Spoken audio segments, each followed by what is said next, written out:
If you're chasing data down instead of seeing it in one place, you need the Intuit ERP. Intuit Enterprise Suite. All your data in one place with built-in AI for real-time insights. Learn more at intuit.com/ERP. Ryan Reynolds here from Mint Mobile. I don't know if you knew this, but anyone can get the same premium wireless for $15 a month plan that I've been enjoying. It's not just for celebrities. So do like I did and have one of your assistants switch you to Mint Mobile today. I'm told it's super easy to do at mintmobile.com/switch. Upfront payment of $45 for 3-month plan, equivalent to $15 per month required. Intro rate first 3 months only, then full price plan options available. Taxes and fees extra. See full terms at mintmobile.com. Atheists, agnostics, long-haired weirdos, short-haired weirdos, vandals, hooligans. The government, hug the government, love the government, hug the government, love the government, hug the government. Welcome to the Politics Guys. I'm political scientist Michael Baranowski, an emeritus professor at Northern Kentucky University. I am joined today by not one, but two political scientists, just like in the weekend show, Trey Orndorff and Terry Casey. Guys, welcome to the midweek show. Thanks. Always wonderful to be back. So, as I mentioned, we had a bunch of things we wanted to get to on the weekend show, didn't quite have the time for, starting with a troop withdrawal from Germany. The Pentagon recently ordered 5,000 American troops out of Germany. And the next day, President Trump told reporters in Florida the real drawdown will be a lot further than 5,000, though he didn't say how much. Now, this came shortly after the German Chancellor Merz said the U.S. is being humiliated by Iran, and Trump said, hey, fix your own broken country. So the Pentagon has also reportedly canceled the deployment of an army battalion that was supposed to bring ground-launched Tomahawk missiles to Germany later on this year. Now, Europe does not have a substitute for these, so that could be a possibly bigger deal. Now, Berlin is saying the cancellation isn't final, but the chairman of the House and Senate Armed Services Committees say, well, it is, and they're pretty concerned about that. So three things, I think, at least are happening at once here. First, there's a strategic shift, right? There's the prioritize Asia camp inside the Pentagon, and they're maybe getting their way a little more. Second, we have what might be called a punitive impulse by Trump.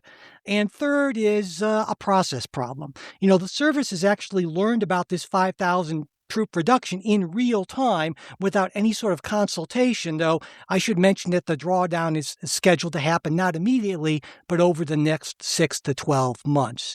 So, Terry, what do you think? Is this being blown out of proportion by a media looking for any reason to attack President Trump, or is it, maybe a substantive and potentially dangerous move, or, I don't know, something else entirely? I mean, I think on the surface, it is a little bit of being blown out of proportion. I mean, if you're really talking about the strategic balance within Europe, 5,000 U.S. troops being pulled out of there is not altering the strategic balance in Europe. So in that sense, this is not a huge thing. On the other hand, it is absolutely clear this was just done in a fit of pique. This is just, Friedrich Merz pissed off Donald Trump, and therefore he's like, well, I'm going to pull my troops out. There has been this longer-term move, as you said, a strategic shift. The problem in this case is this is not a thoughtful application of that strategic shift. It is just grabbing people. It's also, by the way, as far as I can tell, not clear when they say 5,000 troops, exactly what troops they're talking about. So, I mean, is this 5,000 cooks and clerks, or is this 5,000 combat troops? That makes a rather enormous difference. So I guess that's a long way of saying a little from column A, a little from column B. Yeah. And just before I get to you, Trey, just to put a few more numbers on that 5,000 is just right around 14% reduction of U.S. troop levels in Germany. And to give you a better sense of the overall European picture, at any given time, there are roughly 80 to 100,000 U.S. personnel stationed in Europe. And Trump actually did a similar drawdown in his first term. This is in 2020. He ordered 9,500 troops out of Germany, and Biden reversed that in 2021. Also, the 2021 National Defense Authorization Act required congressional notification before reducing troops in Germany, at least below was 34,500. But that lapsed, and so that allows him that kind of authority. So just to put some numbers on that, Trey, before we get into your thoughts. Oh, no, that's fine. Look, this is not surprising. The Trump administration has signaled it. He sent over his proxies and signaled it directly to Europe that they're not our primary allies anymore in the way that they were. NATO is not the primary focus of the Trump administration. And so we can have an empirical conversation about whether that's a good thing or a bad thing, but it does not surprise me. And Terry, I don't disagree with you. I don't think this particular one was well thought out, but it's an easy trigger pull because it fits the overarching goal of the administration, which is to say, NATO, you haven't done what you're supposed to do. Germany, the United Kingdom, you aren't supporting us the way that you ought to. You have actually corrupted yourselves.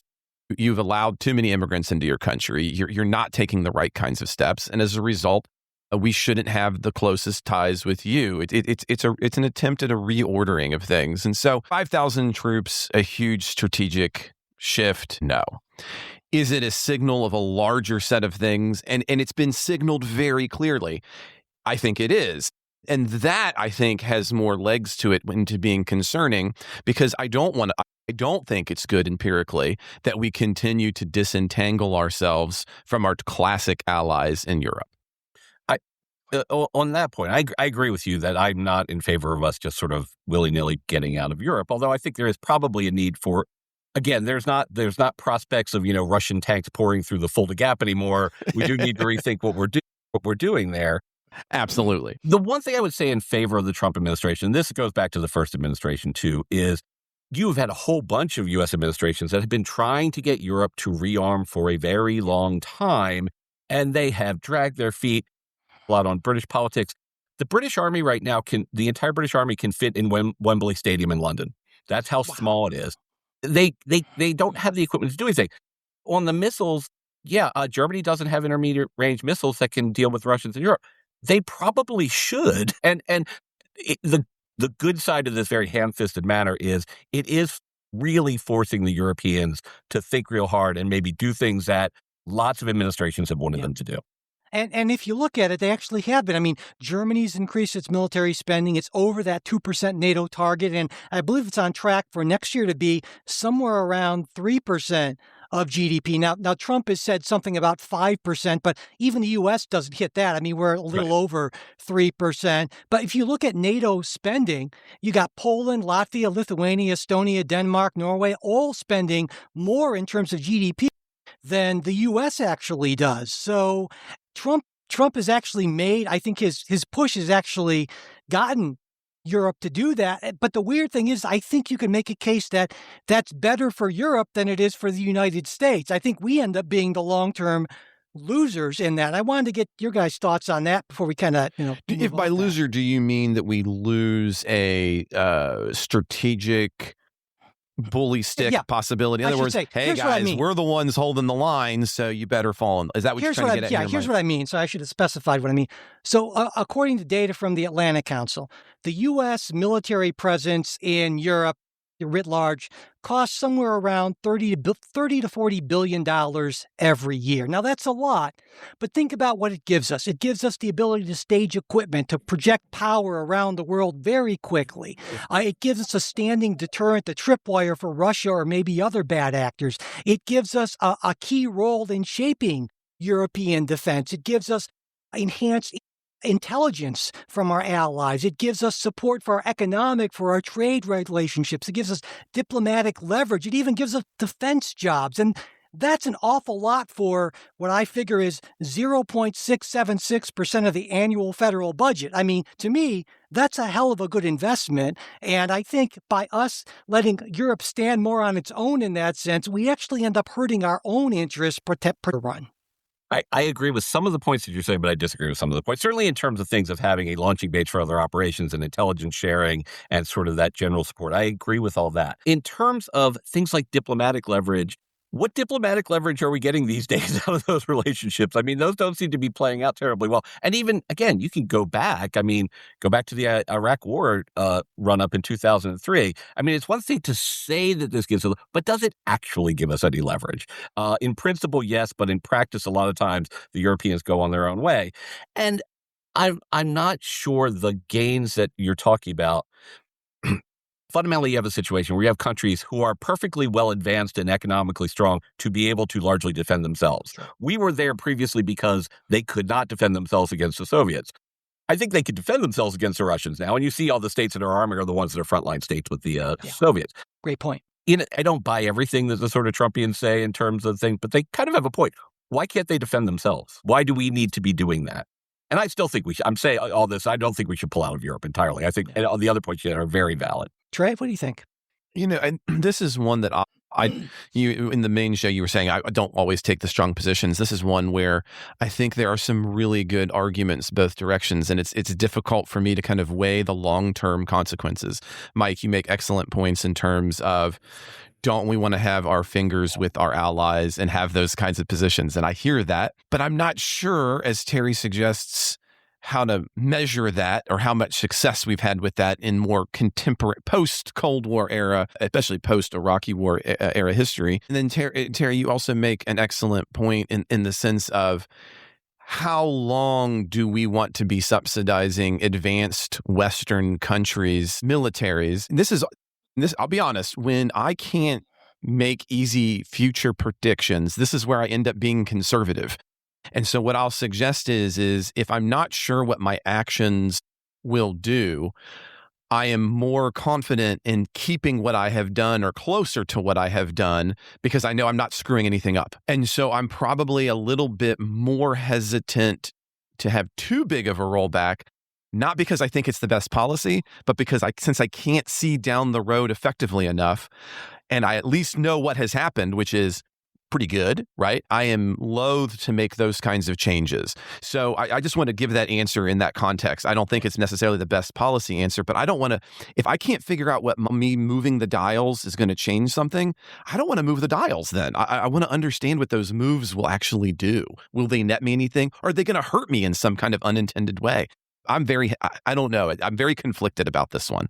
And I got to say, again, this is essentially Elon Musk could fund our military presence in Europe, right? I mean, one person. And so it's a lot of money, but I don't think it is a lot of money by contemporary U.S. spending standards. If the figure were something, I actually expected it to be higher. I was shocked by that figure, by how much lower than what I thought. If it was $200 billion, then I'd say, well, wait a second, let Germany do this. But I actually think we're getting reasonable value for money. And also with Trey's argument, Trey, I agree with you on that. I tend to be sort of temperamentally conservative on those sort of things, changing complex systems, that sort of thing. So I'm generally speaking a little uncomfortable with that, but I think it probably is in the best long-term interests of Germany and other countries in Europe too. And certainly Poland believes that, right? And all those countries that are most at threat from Russia, as you pointed out, Terry, that's why Poland is spending practically 5% of its GDP on defense, not because they suddenly got religion. They just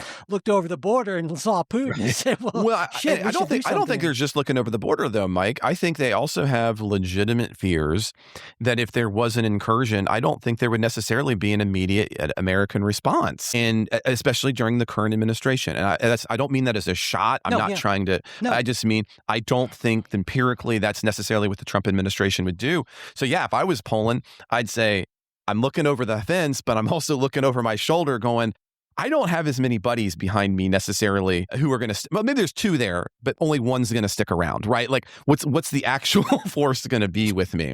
Poland's actually positioning itself as one of the sort of superpowers militarily in Europe these days. They've grown a great deal. I would note one other, again, I think part of the problem is this particular troop withdrawal is not part of a wider, let's step back, take a strategic look and think about how many U.S. troops we need to keep in Europe, which needs to be done. And that I don't think either of the previous administrations have really done that in a meaningful manner. No. I would also note something else, and it's part of this sort of shift to Asia kind of mentality, but we also need to be a little more sort of hard-headed, realpolitik. I mean, the easiest way to say this is those European countries just don't matter as much anymore. They're not as consequential. And I would give two data points that sort of illustrates this.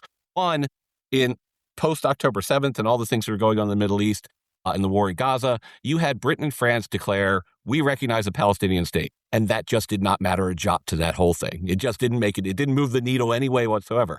I would also note something that I think is under-recognized. In 2010, the economy of the European Union was basically the same size as the economy of the United States.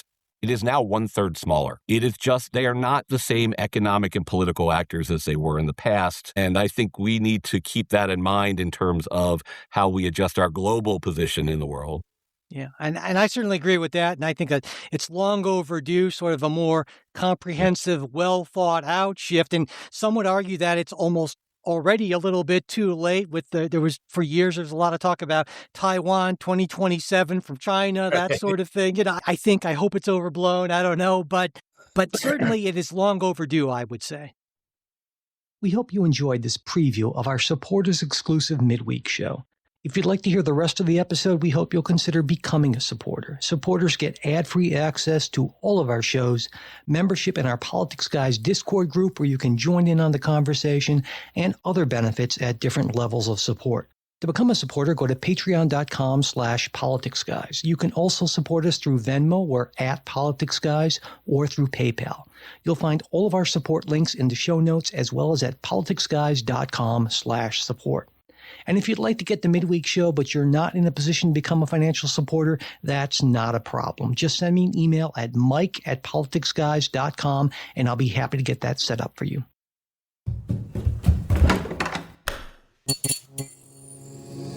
This podcast is part of the Democracy Group.